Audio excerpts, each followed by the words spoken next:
दोस्तों नमस्कार।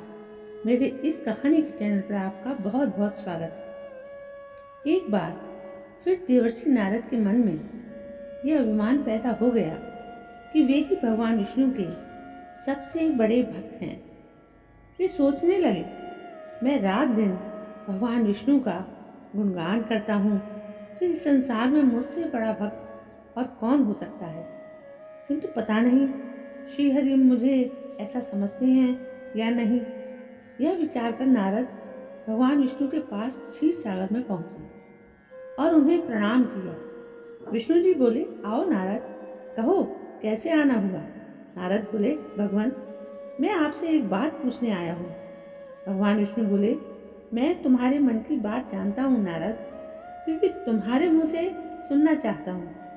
नारद ने कहा, हे देव, मैं जीवन भर आपका गुणगान करता रहा हूँ। पल पल हर क्षण मुझे बस आपका ही ध्यान रहता है। आप मुझे यह बताइए कि क्या मुझसे भी बड़ा आपका कोई अन्य भक्त है संसार में।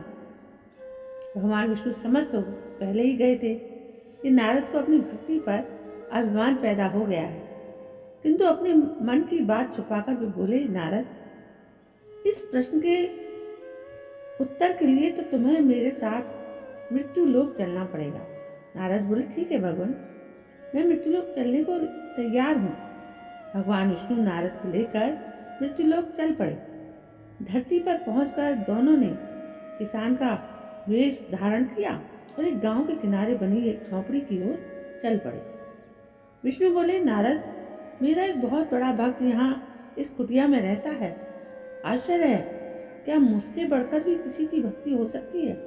नारद से के मुंह से निकला, क्या वो भी मेरी तरह आपका ध्यान लगाए रहता है। आओ स्वयं ही जान लोगे। विष्णु ने कहा और उस कुटिया की ओर बढ़ गए। किसान उस समय कुटिया के बाहर अपनी गाय को बांध रहा था। किसान उस समय कुटिया के बाहर अपनी गाय को बांध रहा था। उसके मुंह से हरि हरि गोविंद का स्वर निकल रहा था। किसान भेषधारी विष्णु ने उसके निकट जाकर नारायण नारायण कहा तो किसान ने विनीत स्वर में पूछा, आप कहाँ से आए हैं भद्र? मेरे लिए कोई सेवा हो तो निसंकोच बताइए। किसान वेशधारी भगवान विष्णु ने कहा, हम नगर जा रहे हैं पर अंधेरा घिरने लगा है। वन में जंगली पशुओं का डर है, इसलिए रात भर आश्रय चाहते हैं। किसान ने प्रसन्न भाव से कहा, मेरी कुटिया में आपका स्वागत है भद्र, और जो रूखा सूखा मेरे घर में है आपके लिए हाजिर है। भगवान ने मुझे आप लोगों की सेवा करने का अवसर दिया है, बड़ी कृपा हुई उनकी। बाहर दालान में एक खटिया पर दोनों को बिठाकर किसान अंदर गया और अपनी पत्नी से कहा, देवी, दो अतिथि आए हैं। किसान की पत्नी उस समय अपने बच्चों को भोजन परोस ही रही थी। धीरे से आटे का बर्तन दिखाती हुई बोली, घर में इतना सा ही आटा है और ये बच्चे और भोजन मांग रहे हैं। किसान बोला, कोई बात नहीं, हम अतिथियों को भरपेट भोजन कराएंगे। तुम बच्चों को आज खांजी बनाकर खिला देना। नारद और भगवान विष्णु ने उन दोनों का सारा वार्तालाप सुना।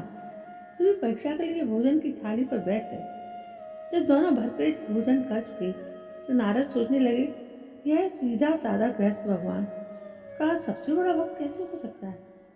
उधर श्री हरि ने किसान से और भोजन लाने की फरमाइश कर दी। बोले, मेरा पेट अभी नहीं भरा, क्या और भोजन मिलेगा। किसान रसोई घर में गया और जाकर पत्नी से पूछा, कुछ और भोजन बचा है क्या। पत्नी बोली, बच्चों के लिए कांजी बनाई है, बस वही शेष है। विष्णु और नारद वो भी पी गए। किसान और उसके परिवार को भूख से सोना पड़ा। भूखे बच्चे माँ का आंचल थाम कर कह उठे, माँ नींद नहीं आ रही है, मुझे बड़ी जोर की भूख लगी है। पिताजी ने उन अतिथियों को कांजी भी क्यों पिला दी। किसान ने बच्चे के सर पर हाथ फेरते हुए कहा, अतिथि को भोजन कराना स्वयं विष्णु भगवान को भोग लगाने के समान है बेटा। बाहर दालान में दोनों अतिथि अलग अलग बिस्तरों पर लेटे हुए थे। भगवान विष्णु ने कहा, तुमने सुना नारद, किसान और उसके परिवार को भोजन नहीं मिला, फिर भी वो मेरे गुण गा रहे हैं। यह तो कुछ भी नहीं है। मैंने तो कई कई दिनों तक भूखे रहकर आपका स्मरण किया है। अगले दिन सुबह उन्होंने देखा किसान भगवान विष्णु की मूर्ति के सामने कह रहा था, गोविंद हरि हरि, तुम सदा मेरे मन में बसे रहो, बस मुझे कुछ और नहीं चाहिए। फिर दोनों अतिथियों से बोला, हरि की बड़ी कृपा है, वही जग का रखवाला है। प्रभु की दया से रात को कोई कष्ट तो नहीं हुआ आपको। जब तक आपका जी चाहे तब तक आप यहाँ रह सकते हैं। मैं खेत पर जा रहा हूँ। किसान भेजदार श्रीहरि बोले, हम भी तुम्हारे साथ चलेंगे यदि तुम्हें कोई आपत्ति ना हो। नारद और विष्णु भगवान विष्णु के साथ उसके खेत पर गए। किसान बोला, यही है अपना खेत, अब मैं अपना काम करूँगा। गोविंद हरि हरि।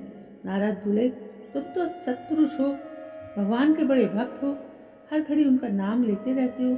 किसान बोला, अरे कहाँ, काम से जब भी थोड़ा बहुत समय मिलता है तभी उनका नाम लेता हूँ। नारद ने पूछा, कब कब मिलता है समय? किसान बोला, सुबह उठता हूँ तब, रात को सोता हूँ तब, और दिन में जब भी काम से समय मिल जाए। वो समझा नारद के मुंह से निकला। दोनों जब किसान से विदा लेकर चले तो नारद ने व्यंग्यात्मक स्वर में कहा, आपने सुना भगवान, वो सुबह शाम 2 बार ही आपका स्मरण करता है, जबकि मैं हर समय ध्यान करता हूँ, फिर भी आप उसे महान भक्त बताते हैं। नारद की बात सुनकर श्रीहरि चुप रह गए, किंतु मन ही मन उन्होंने कहा, कारण भी जान जाओगे नारद। विष्णु ने एक कलश को तेल से लबालब भर कर नारद को दे दिया और बोले, नारद इसे अपने सिर पर रखकर बिना हाथ लगाए सामने वाली पहाड़ी तक ले जाओ। ध्यान रहे इस कलश में रखे तेल की एक बूंद भी जमीन पर गिरने न पाए। नारद बोले, यह कार्य सहज तो नहीं है।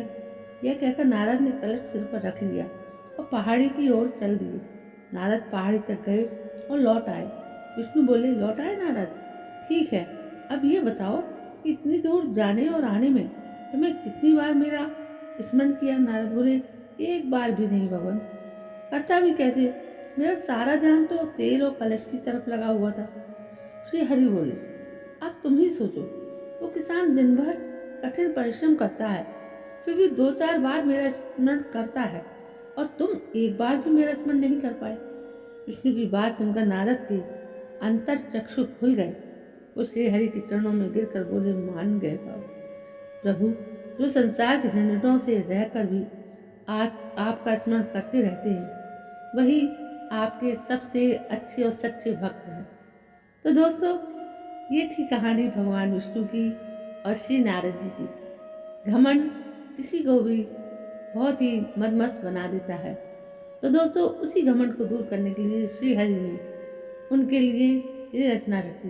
दोस्तों, कहानी कैसी लगी? यदि कहानी पसंद आई हो तो प्लीज़ मेरे इस चैनल को सब्सक्राइब करें, लाइक करें, शेयर करें और कमेंट भी करें।